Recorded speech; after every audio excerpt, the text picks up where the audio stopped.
We have a lot to cover in today's video, including the latest offseason trade talk. We're going to be taking a look at the Rumours Zegras rumors to Montreal. Zegras himself has responded to said rumors in a recent Athletic article. Lots to talk about regarding the Philadelphia Flyers, several moves that we could see there. Also talking about a potential Patrik Laine move this offseason as well. Plus we have more comments from Utah owner Ryan Smith on how the team will be named and some other details to get the team up and going in its new location. The Buffalo Sabres have a new head coach, so we're going to recap everything we know about the playoffs and last night's results. All that and more coming up next.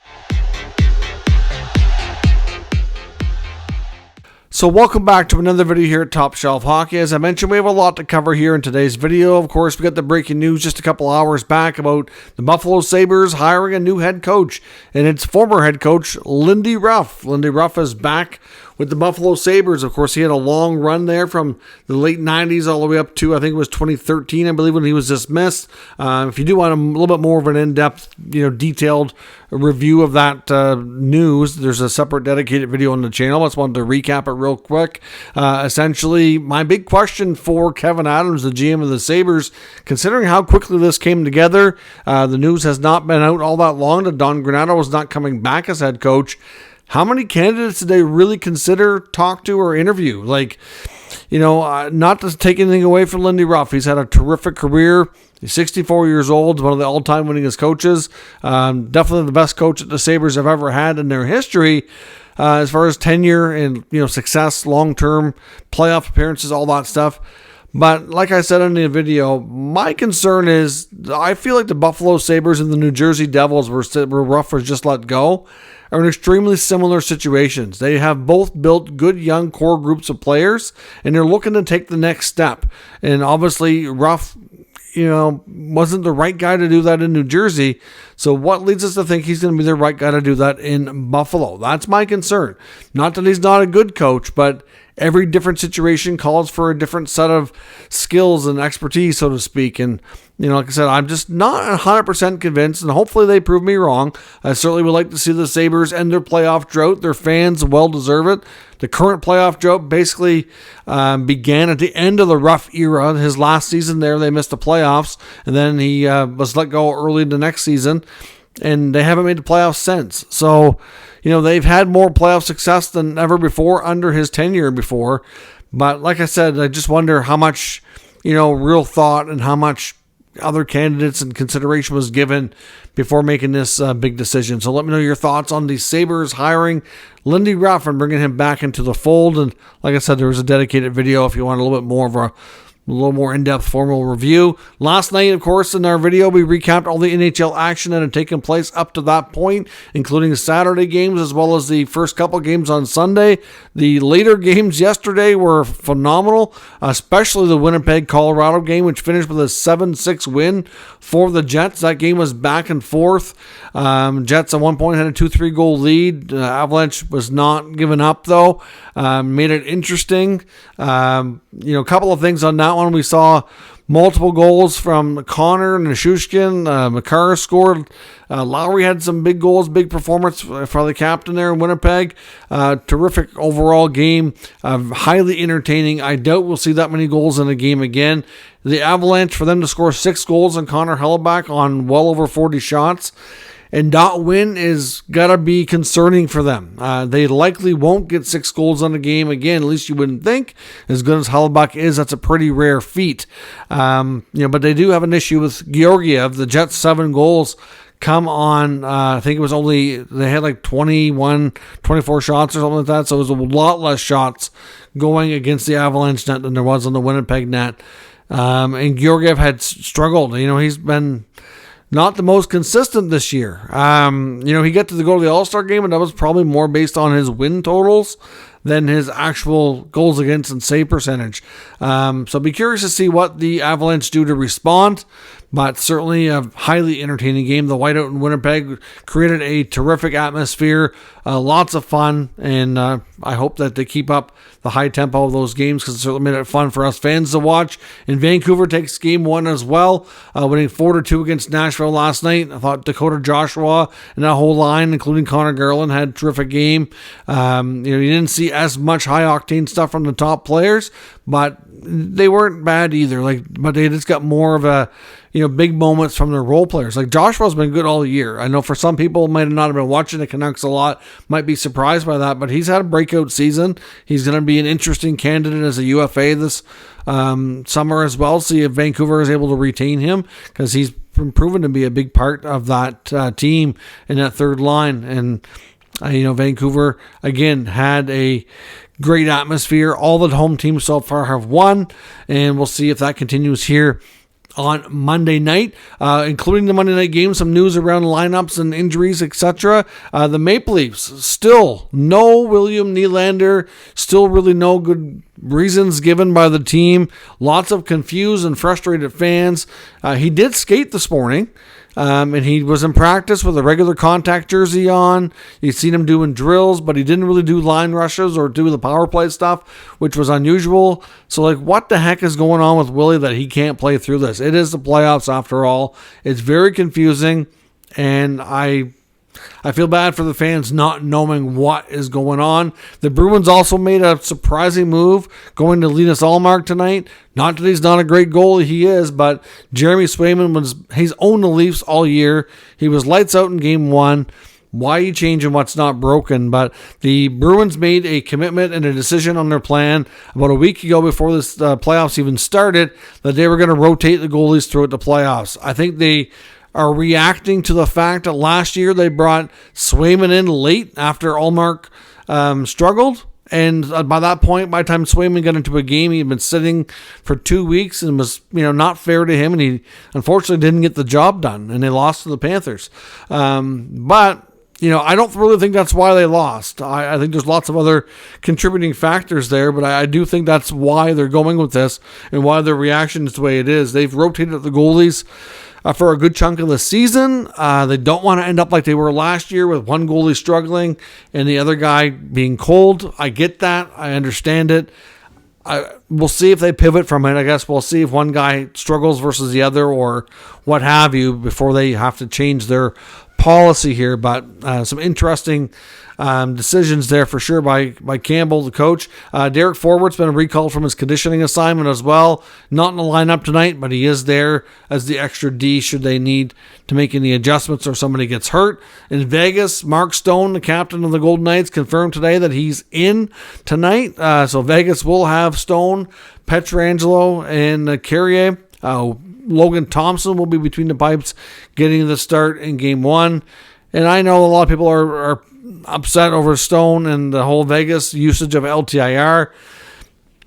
I don't know what to make of it, to be honest. It's 3 years in a row, and I love Mark Stone. I've been a huge Mark Stone fan dating back to his early days with the Senators. As a player, I don't blame Stone for any of it.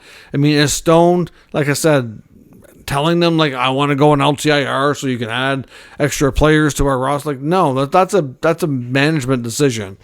But at the same time, he's the one that's dealing with the health issues and the injuries. Except I don't doubt that he's dealing with stuff. The big thing that a lot of people say, which makes a lot of sense, is how is it that game 82 was not a chance I can play. But a couple days later, game one, I'm good and I'm healthy. It just seems so weird and so bizarre. I do think they need to do something about it. I'm not sure what exactly the solution is. The thing is, if you look at the Vegas lineup, because I know I've said before, it's make it so that every day, every game that they play in the playoffs, that particular night's lineup has to be cap compliant. And you know what? The one they're putting forth for game one tonight, it's technically not, but they're not over by much. It's a very small amount. So I don't know what the perfect solution is there, but I understand the frustration. But it's going to probably be 2 years before we get anything, if at all, on that topic, given that it's a negotiated item in the collective bargaining agreement. So we'll see. On Edmonton's side, Evander Kane and Matthias Janmark are both going to be in tonight as well. Of course, Kane made it known that he's dealing with a sports hernia injury, and they've also recalled Philip Broberg as well. On to some other news around the NHL. We got news that the Seattle Kraken have signed one of their top prospects. Kitchener Rangers forward left winger Carson Rykoff, who was a 2023 second-round pick of the Kraken, is signed to his 3-year entry-level contract. And we also seen as well that Washington Capitals forward and prospect Andrew Crystal has been assigned to their AHL affiliate in Hershey now that his junior season is complete.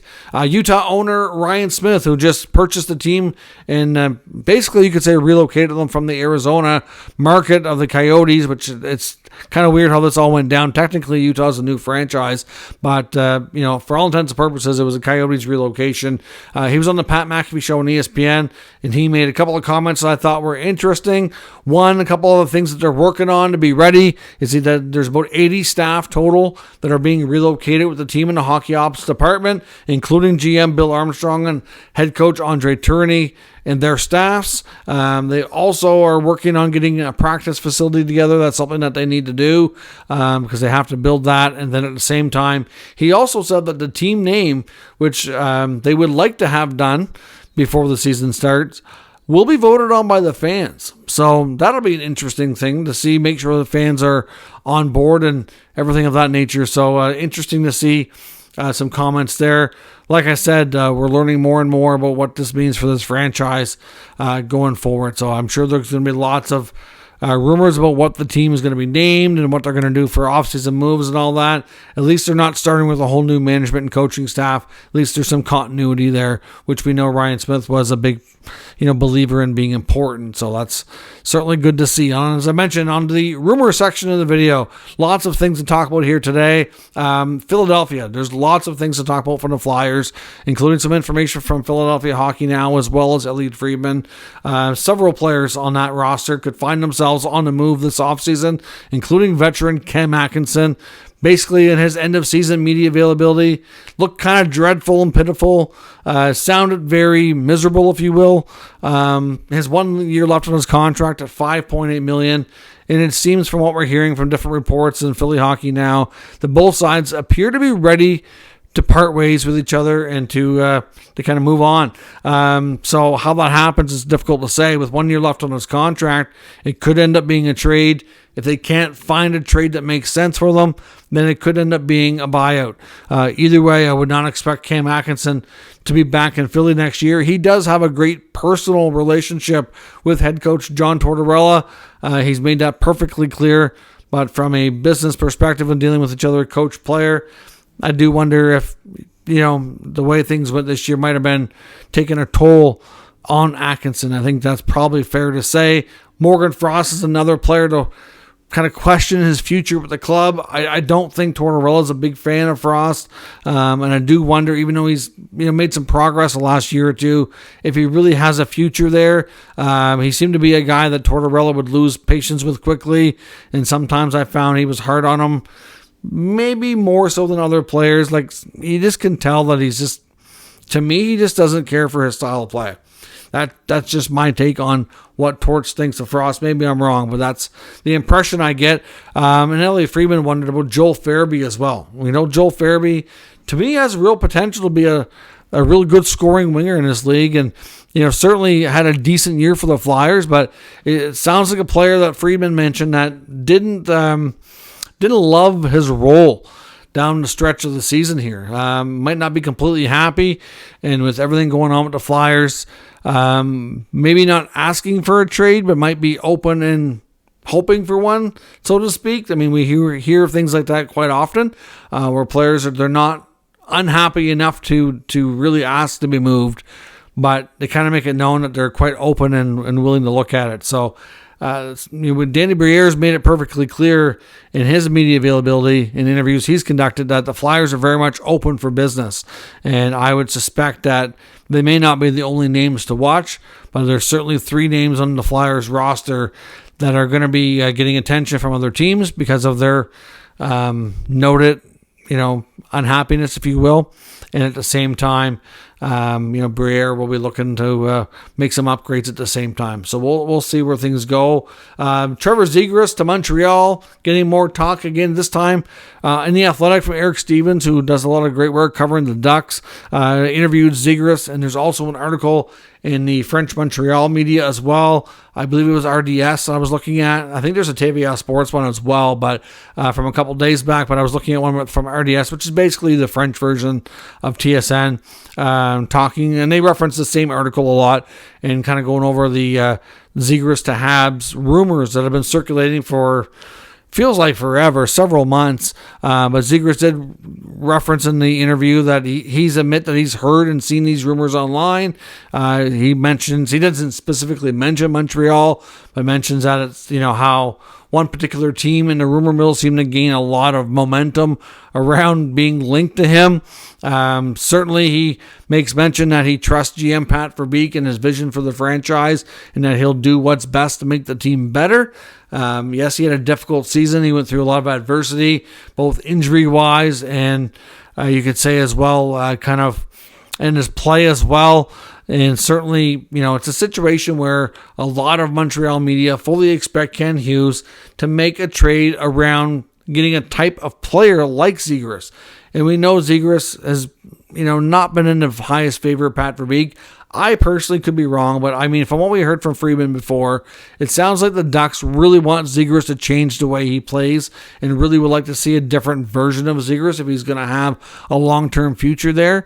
When you factor in that they picked up Cutter Gauthier, they got Mason McTavish, you've got Leo Carlson, and some of the other young players that they have there, he's just might be expendable, and they have, and really he's a different kind of player than those guys as well. And then at the same time, you look at, they have some young interesting D there. They have a good young goalie in Dostal. We know John Gibson might possibly move this offseason as well. What would the return be for Zegras? That's a good question. But we do know that Montreal has a ton of young talent that would be of interest. We know that they have a couple of defensemen that they would be willing to part with because they have about 10 NHL-ready D, including some veterans. So there could definitely be a D and at least one included in a deal if they do pull something off. Obviously, we know the relationship with him and Cole Caulfield. They're good friends. They played together in the U.S. national program. Then they will have a chance because they're both going to play together again here in the upcoming World Championships next month, and could give Montreal a glimpse of what they could play like together now, because it's been a few years, obviously. So be curious to see if those rumors do move forward. Essentially, Zegras, admitting that he's seen and heard a lot of them. It's kind of hard to ignore. Doesn't really say anything about if he wants. I wouldn't expect him to anyways, but just kind of says he trusts the GM and Verbeek to do what's best for the club. So we'll see, but certainly Montreal media continues to talk about this and feel like it's something that Hughes is going to pursue. And I also come across another article suggesting that Blue Jackets forward Patrick Laine may be a player of interest to the Pittsburgh Penguins, and we could see a Penguins Blue Jackets deal. As I mentioned before, I think the Jackets really should be looking to move on from some of their forward veterans like Laine, like Johnny Gaudreau. Not going to be the easiest to do, but to me it makes more sense for them to kind of, tear things down a little bit further before they can start working their way back up. And Laine had a rough year all around. He's still not released in the player assistance program. He's going to miss Worlds. He had some injuries. It just was a disaster for him as a campaign. And I just really think he needs to move on to get himself a fresh start and a fresh team in a fresh city. And obviously the Penguins are looking for some players that can score and play with their top six. They definitely want to extend Sidney Crosby if he's willing to stay, which all indications are that he will.